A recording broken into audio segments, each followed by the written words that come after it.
Hello and welcome to the Gang Culture Podcast, a series educating you about gang culture.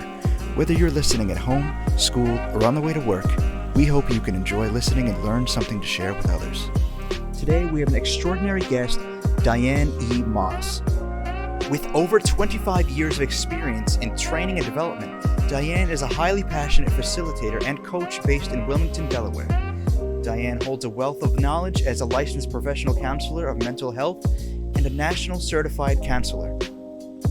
Her impressive career spans from serving as a mental health counselor and a college adjunct professor to her current role as a training and development consultant at Treehouse Wellness Center. However, today we are focusing on another critical aspect of her career, her extensive work in gang resistance and violence prevention. For 20 years, Diane served as a Delaware State Trooper, where she played a pivotal role in addressing gang culture and violence. She was a dedicated advocate for at-risk youth, implementing and teaching the gang resistance education and training program in the Christiana and Red Clay school districts. Through this program, Diane worked directly with students to equip them with the skills and knowledge to resist the lure of gang involvement. Her hands-on approach and deep understanding of gang dynamics were instrumental in steering many young lives away from violence. Diane also served in the Special Investigation Unit, where she conducted undercover drug investigations. This role provided her with first-hand experience in understanding the complexities of gang-related activities and the challenges they pose to community safety. Her work extended beyond enforcement. She was deeply involved in mentoring students and supporting their personal development, helping them find alternative paths to success. As a school resource officer, Diane's impact was profound. She mentored students, helped implement the HOSTS program, which stands for Help One Student Succeed, and supervised the school resource officers. Her efforts were recognized with numerous awards, including the Exceptional Performance Award and the Superintendent's Citation from the Delaware State Police. Join us as we delve deep into Diane's experiences and insights on combating gang culture, reducing violence, and fostering safer communities. Welcome to Gangs and Myths and Realities. I'm your host, Orlando Foreman, being filmed by the call students. Today I have a distinguished guest, Ms. Diane E. Moss, who is a training and development consultant whose repertoire is so much that I can't even begin to name.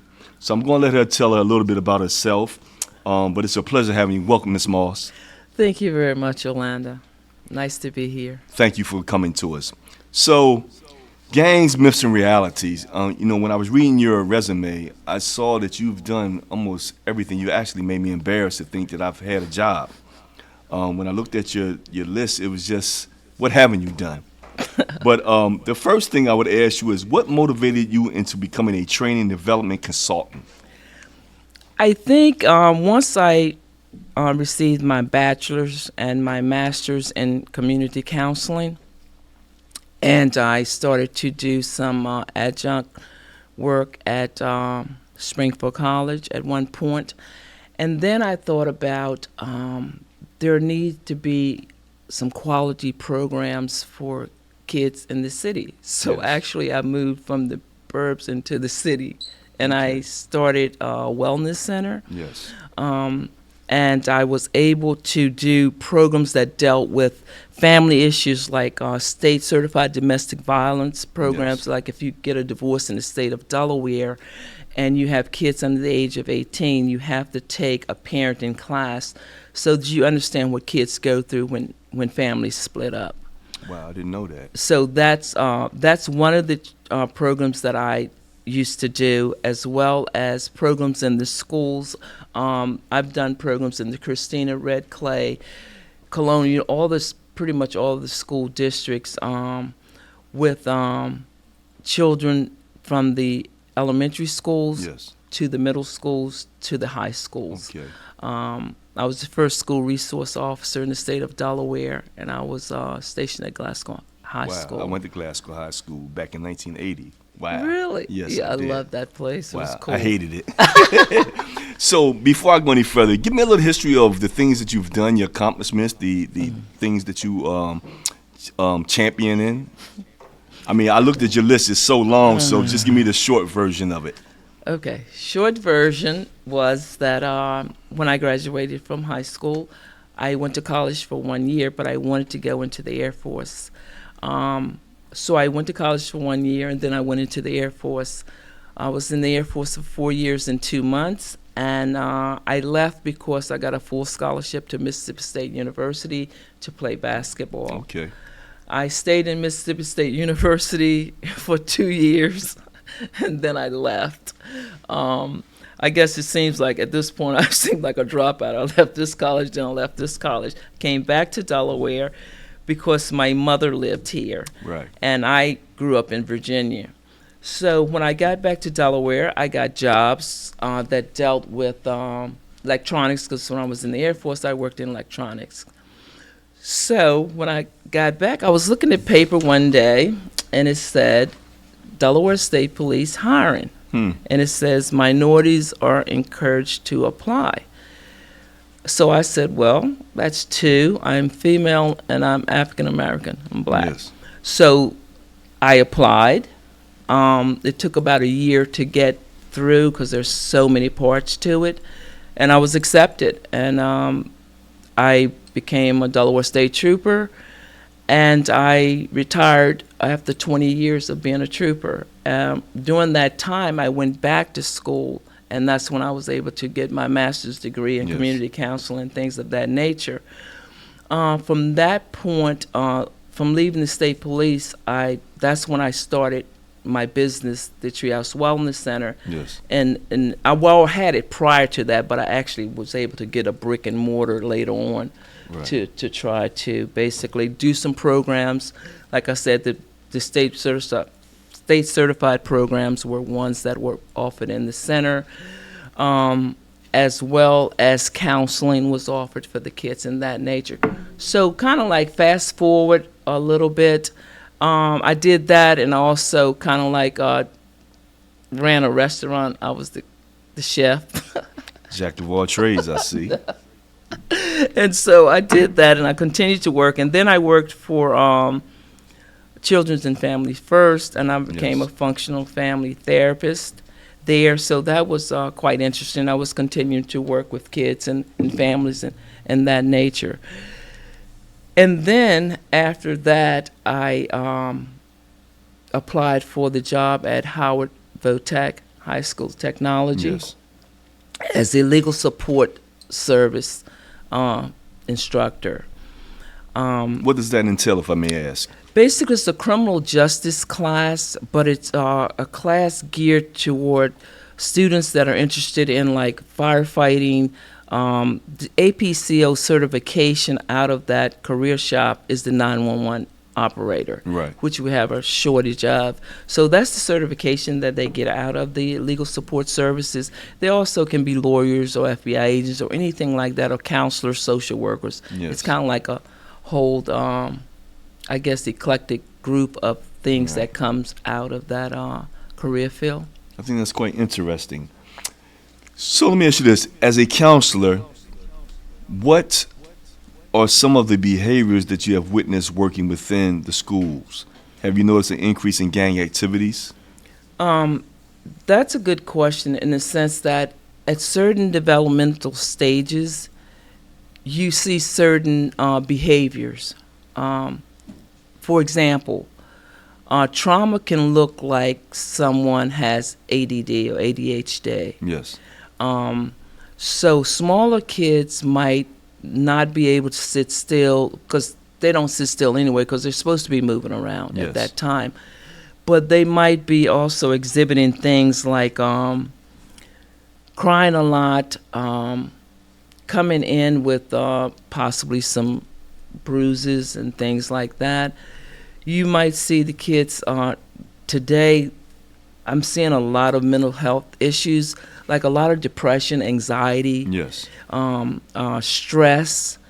They seem to be stressed a lot about almost everything, from family to schoolwork to jobs, because they're juggling jobs, they're juggling family, and they're juggling their schoolwork. So they're quite overwhelmed at this time. Go ahead. I'm sorry. I can understand that. As the one who works into the school, since I work with 7th and 8th graders, I do see a great amount of trauma, and there's different levels of it, as you were basically saying. And I see a slight disconnect from the family structure of parents not really having time for their children. I think a lot of the parents are overwhelmed these days because they're working, they're trying to pay bills, they're trying to keep their heads afloat. And I think they don't have the time or don't understand how to make the time to connect with their kids. Mm-hmm. And I think that's one of the problems that's going on with the youngsters today. I think it's unfortunate because as I talk to some of the youths in my school, I see how they connect with me, and I'm saying to myself, are you not getting this in your household? And so the grandmas of old are different from the grandmas of of the millennial years, for sure. Because the grandmas back in the day were like mothers back then. And so a lot of the grandmothers today are a lot younger. And so they don't have the same attributes or the same characteristics of the elders of before. And I think that is one of the main problems. But it's interesting that you say that.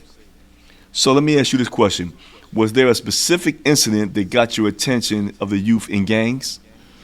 Well, I basically, when I was a state trooper, I was the gang resistance education training officer, and I provided training for over 700 students in Newcastle County from seventh graders was where the instruction was given. Yes. So that was, to me, the most impactful piece was the prevention piece. Yes. To basically help them understand objectives, goals, because that's what that training was about. You set goals. How do you achieve those goals?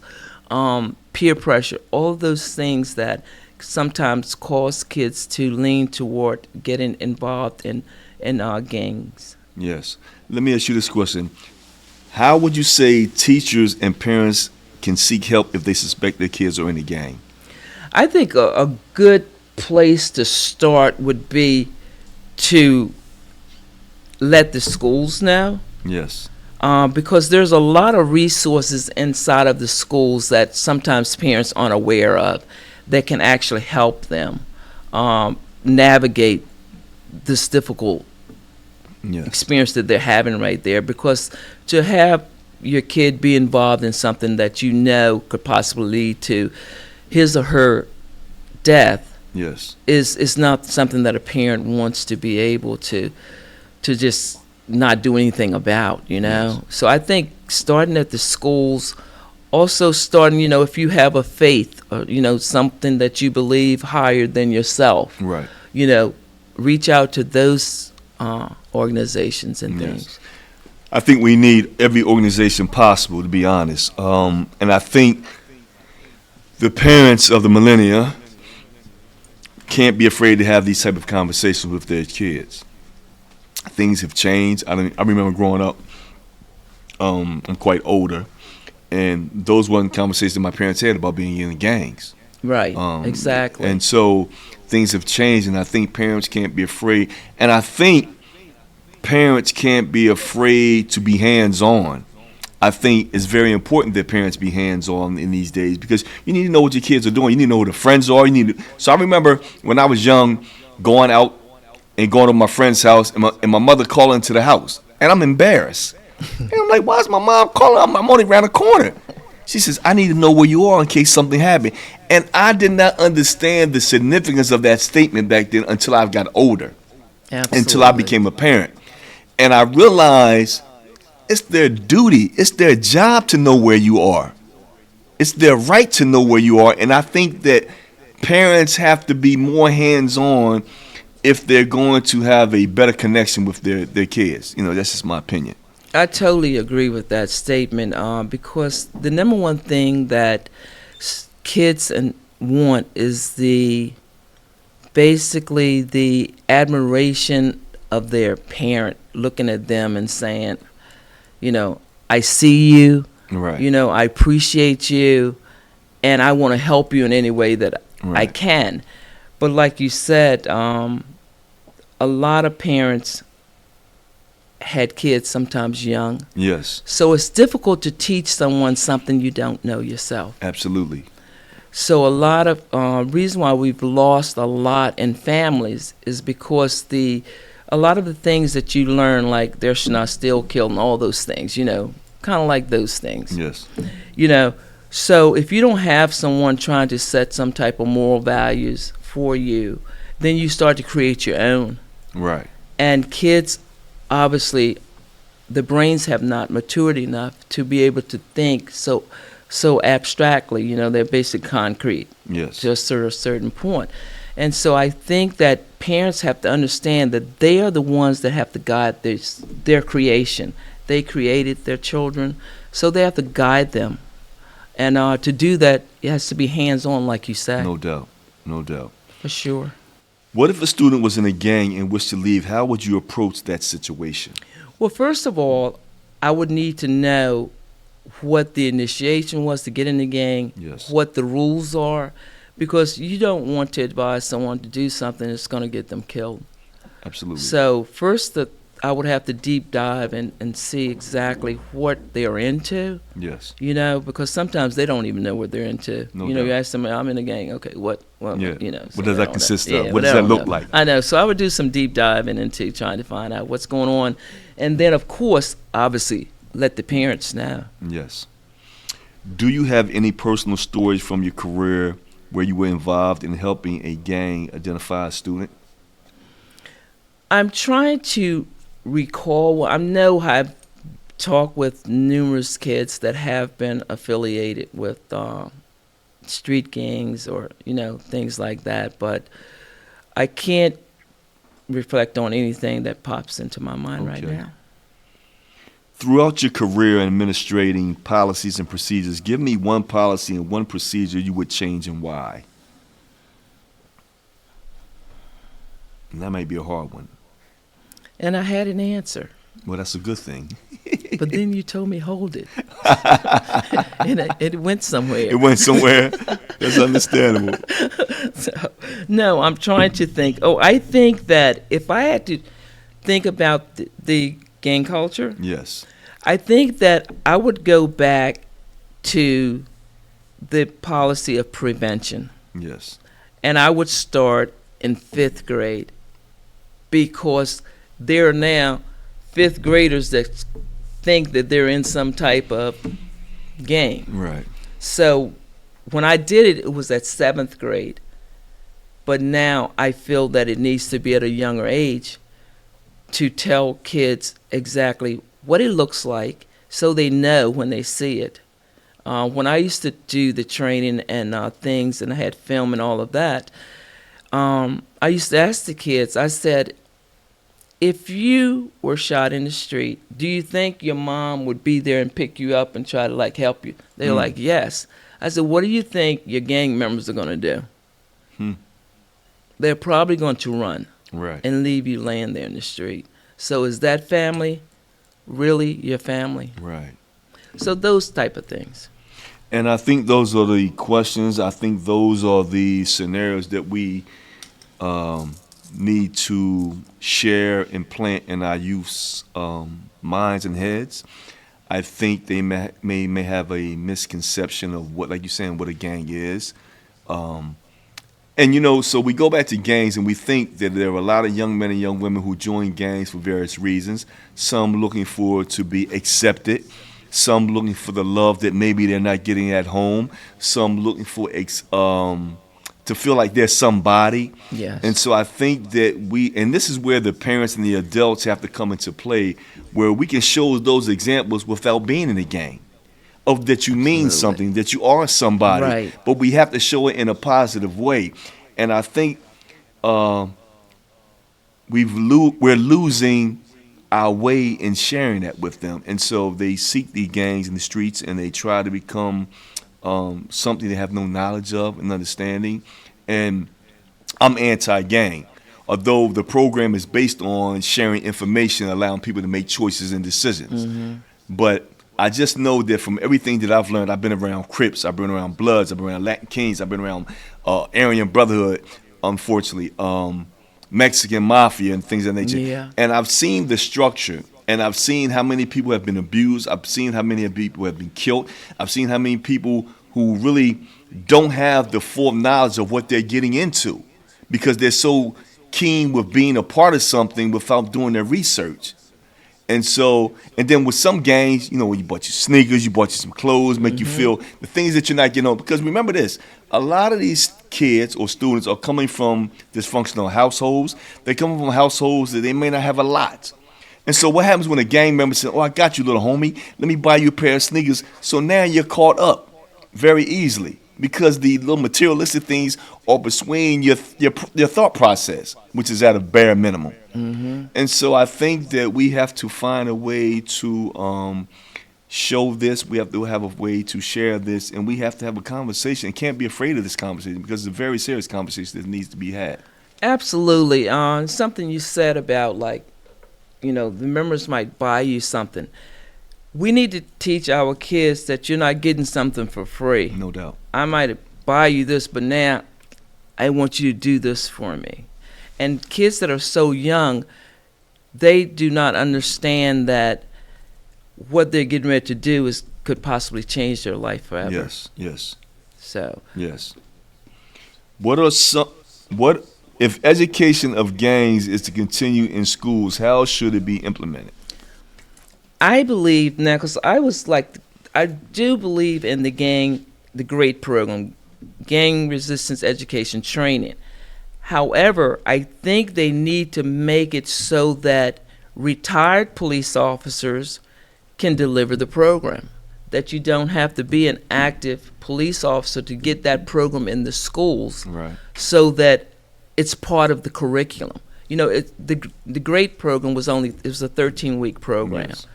And it was effective. It was an effective program, and if we continue to do something like that, I think that would be the best thing that academia can do.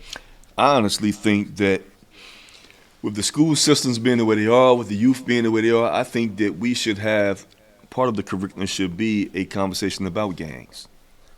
I was having a conversation with some younger kids earlier, and they really made me think about different things. You know, when we go to school, we thought about history, we thought about science, we thought about social studies, we thought about biology, and all these things are great things about life.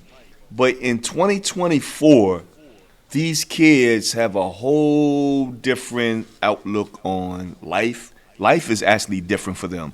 And so I think that we need to tweak the education system to be more realistic based, not taking away from the foundation of education, but also having life education as well. And I think those conversations are, like, a lot of kids talk about trauma or don't talk about trauma. Right. And there's so many avenues in that. I was at a class yesterday about trauma and mental health and things, and it blew my mind. I had an 11-year-old kid, made me feel so crazy because he was so articulated about his life. He had lost his father, he lost his uncle, and he said the problem with the trauma is I don't want to sit in front of a classroom and have to tell my story in front of 4 or 5 different people. Because we all have a little sense of dignity, we all have a little sense of privacy, and so it made me think about that, and I thought about that the schools should do a better, have a better way of trying to administrate or deal with kids who have dealt with trauma, who want to talk about it, and give them the privacy and the one-on-one sessions that they should have. And I think you would get better results from that. I agree. I think that the schools do offer a lot of places, resources. For example, at Howard, where I am, Yes. we have the Wellness Center there. We also have counselors that see students one-on-one there. But I think that it's difficult, like you said, for students to be able to open up. Yes. And to talk to people. So the main thing is, like, working with students. Like, this is my 3rd year there, and I know my students now. You know, especially the ones I had from 9th grade, and also the ones I had before that. Right. But I got to know them. I build a relationship with them, and that's so important. I think that if teachers can build that relationship, then they'll be able to make that child understand when they're telling them something that they're Right. telling them for their own good. Right. But it's hard for kids to open up. It's very difficult for them to Right. open up unless they have to trust you. And unfortunately today, kids don't trust adults much at all. Because And I hate to say it adults for have, good reason in some Yeah. cases. And it's funny you should say that, because one of the things that I've learned about working with the 7th, 8th graders is the level of consistency showing up every day. And so I remember coming in the classrooms and the kids would look at me like, hey, how you doing? Give me one of those. Now it's mandatory that they give me a dap. They come in the room, ho, what we doing? That's how we speaking? And then, oh, hey, Mr. O, and give me a dap. And so kids see me on a compound, well, not compound, they see kids see me outside the school or whatever the case may be, and they walk over to me and give me dap. And so you can see the level of acceptance, the level of consistency, the level of communication, whatever it may be between us. And so I think that that's very important that you say that the kids have to be able to trust you and feel safe with you. And that's a very important component. So let me ask you this question. What are some of the things you do to preserve your mental health after dealing with everything that you've dealt with? Basically, I was thinking about that, and I was thinking about how I have evolved over the years of working with kids, because my whole career has been public service and working with kids. I love kids. And you have to love kids, I think, to really truly work with them and get, what they need to be, that trust piece. So for me, I started to realize that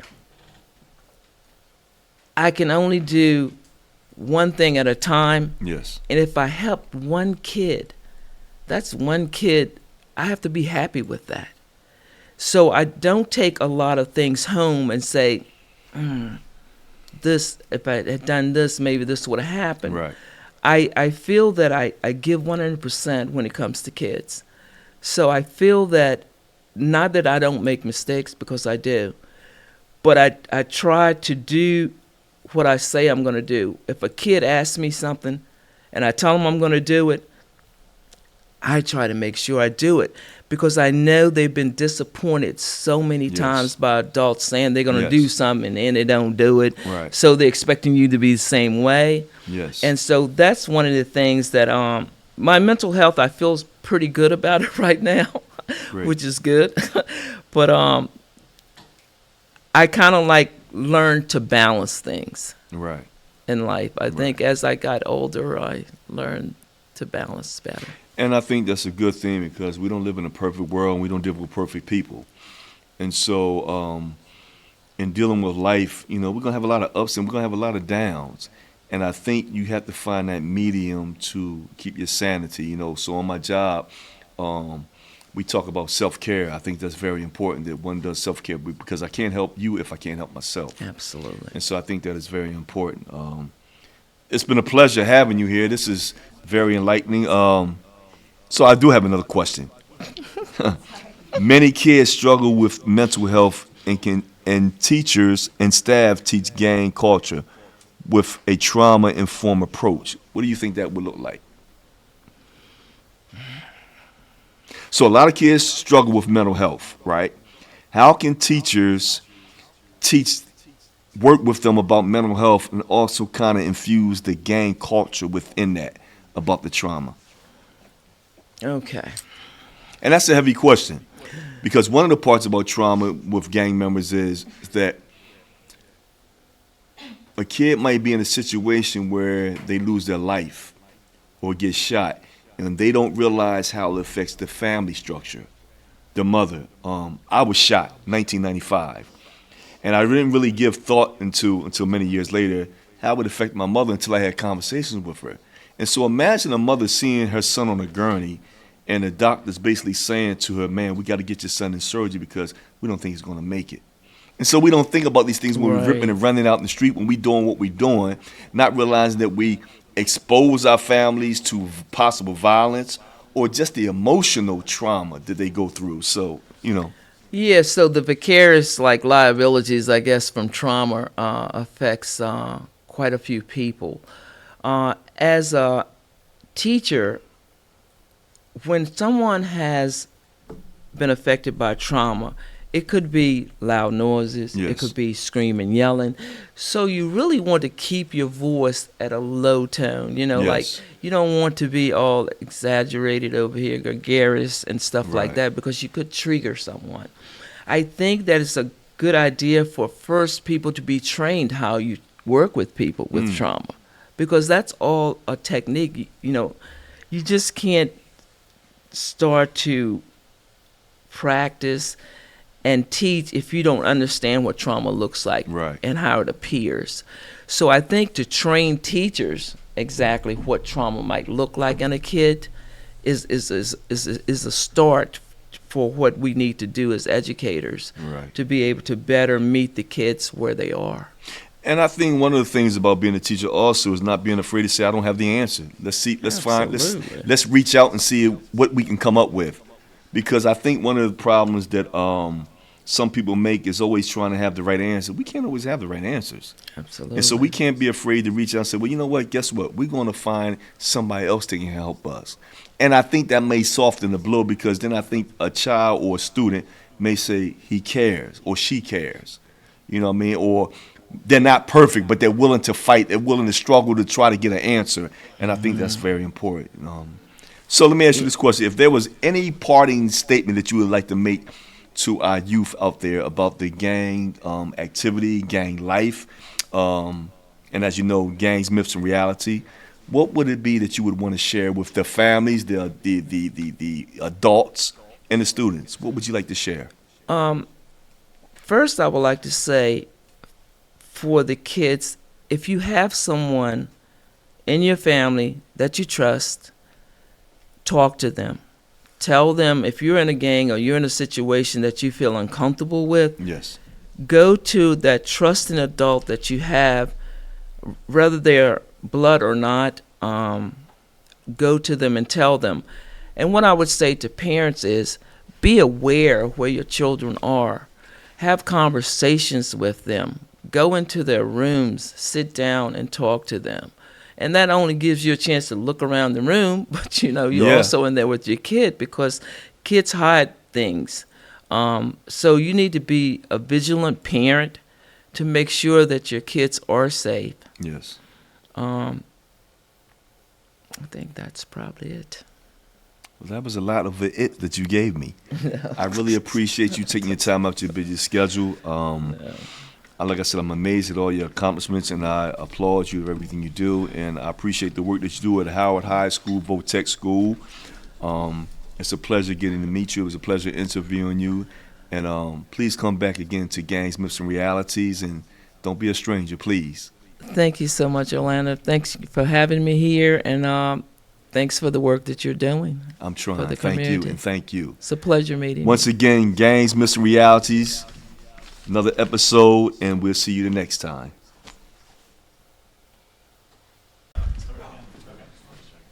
I did not see that. Yes, so another question with the great Dr. Moss. I should call it. No.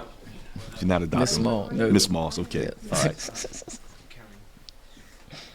People that wanted to do that, no. I'm not going back I'm to surprised school. you're not a doctor. But I didn't want to. Yeah. I was like, no, I'm done. I'm done.